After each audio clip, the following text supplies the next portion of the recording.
Hello guys, this is a story of family members whose relationship got sour at some point due to the failure of the uncle to give Malcolm his settlement money. What settlement money? I'm sure you're wondering. Oh well, Malcolm or Carol was said to have been serving under his uncle, Mr. Christopher O'Carroll, who was a trader in Jos Plateau State. Mr. Christopher was said to have brought in Michael from Yola with the aim of, training him as a trader. So Michael went through the tutelage of his uncle, learning the art of trading. And Michael demanded that his uncle gives him the sum of 6,000 naira as his settlement so he could start up his own business. And I think there was nothing wrong in that. I think that's the practice, right? The Igbos understand this and they do it. When you go through the tutelage under your master, it is expected that after a period of time, he would settle you or set you up in that line of business so you can begin to be your own boss. So I guess it was time, and Michael felt his uncle should do the needful, and his uncle refused to give him the 6,000 naira he requested for. Their relationship got so bad, it got sour, and Michael was said to have threatened his uncle that if he doesn't give him the 6,000 naira, he was going to kill his uncle. As their relationship strained further, other people had to weigh in. They both were from Anambra State and from Ogidi precisely, and they both belonged to the Ogidi Town Union branch in Jos Plateau State. So the Ogidi Town Union had no option but to weigh in on the rift that was going on between these family members. And when they called both of them for a meeting, they advised Mr. Christopher to pay Michael the sum of 1,000 naira as settlement, as against not paying him anything at all. Meanwhile, Michael was said to have given his uncle the sum of 650 naira to keep for him when he brought him in from Yola.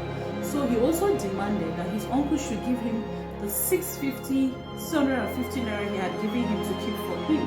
And failure to do that, he again threatened to kill his uncle. So the Ogidi Union advised the uncle to pay him 1,000 naira and also give him back the 650 naira he had earlier given him to keep for him. And the uncle obliged, gave Michael the 1,000 naira and also gave him back the 650 naira he had earlier given to him. And the Ogidi Town Union also, during that meeting, advised both Michael and Christopher O'Carroll to live apart because they were said to have been living in the same house. So they advised them to live apart, looking at how bad their relationship had gotten because of the conflict. They advised them to live apart as it was best for both of them at the time. And Michael was said to have moved to Miango Road, where he got a place, a new apartment.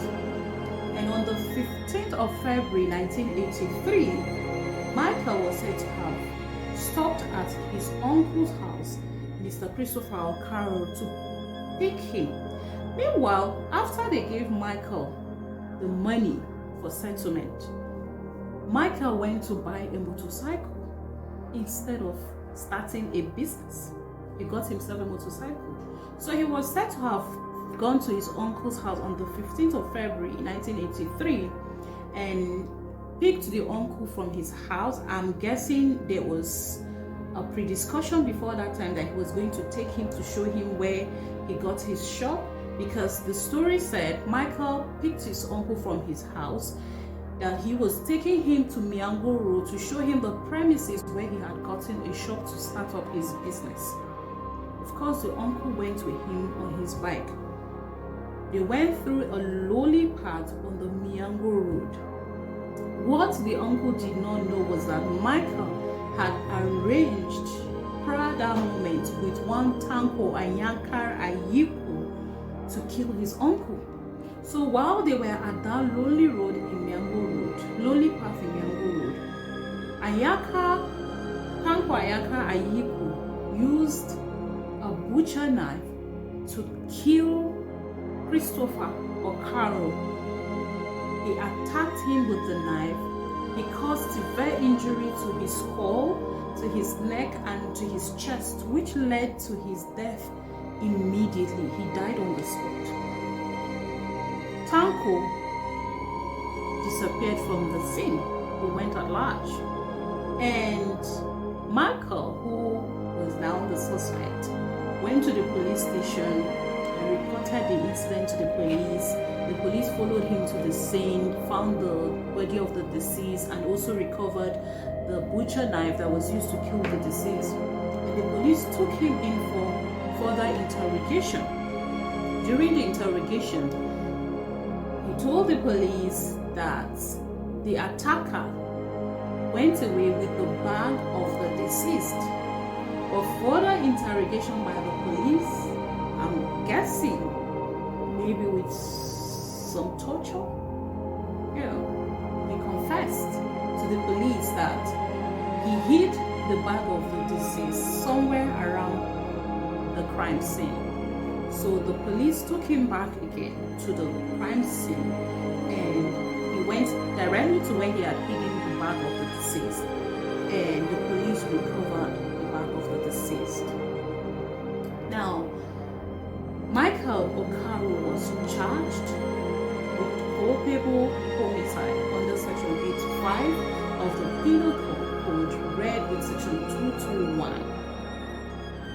During the trial, the prosecution called several witnesses, including the police, including some members of the Ogidi Town Union who knew about the conflict between Michael and his uncle before them, and also were aware that Michael had threatened several times to kill his uncle. So they testified during the trial, and the judge, after considering all the evidence, the confessions, he found Michael guilty, and he was sentenced to death by hanging. Michael felt the judge shouldn't have sentenced him to judgment because he claimed one of the evidence that was tendered, I think exhibits F, according to him, that exhibit was tendered in his absence. But when he appealed the judgment, the Court of Appeal held that even though he was not in court, he had counsel who was representing him in court who could have raised an objection to that, but didn't, because he saw absolutely nothing wrong with that. And the Court of Appeal considered his appeal unmeritorious, and they dismissed his appeal and upheld his sentence. Again, he appealed to the highest court of the land, the apex court, the Supreme Court. The Supreme Court, made up of 5 justices, considered all his grounds of appeal, and they felt there was no reason whatsoever why they should overturn the judgment of the trial court, as according to them, the appeal lacked merit, and the 4 other justices of the Court of Appeal agreed with the judgment of the lead justice, and together they dismissed the appeal of Michael Okaro, and they upheld his death sentence. Michael lost it at the Supreme Court. I'm sure he thought he had a beautiful plan. The trial court judge, rather, while delivering his earlier judgment, stated that he found the act of the accused well calculated, deliberate, planned very, very carefully, and executed just as planned. Even though Tanko was at large, Marco suffered consequences of what he thought and carefully planned. So guys, this is where we wrap up on the story of Michael Okaro and Christopher Okaro. So be good citizens, take care of your mental health, take care of your emotions, be kind to yourself, be kind to the people around you, and always be a good citizen. I remain Dorcas Ide Olukun, and I love you all.